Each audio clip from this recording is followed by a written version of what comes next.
یک نقطه که ما بر او خوشحالیم و شاید این حرفا همه نپسندند، به ذوق همه نخورد، و او اینه که ما میگیم که خدا را شکر که ما مظلوم شدیم ولی ظالم نشدیم.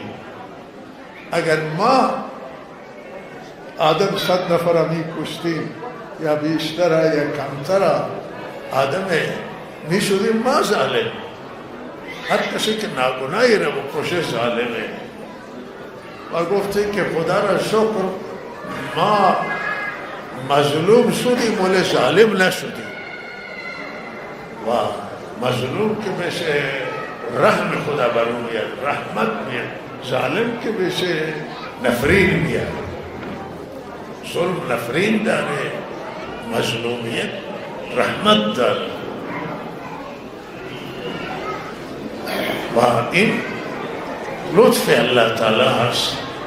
و یک نقطه دیگری هم هست که ما بلو شکر میکنیم، میگیم ما مظلوم شدیم ولی خدا را شکر ما ذلیل نیستیم. چرا که ما حکمون مطالبه کردیم و هم با سربلندی زندگی میکنیم و زندگی که توش ذلت باشه نمیخوایم از اون زندگی.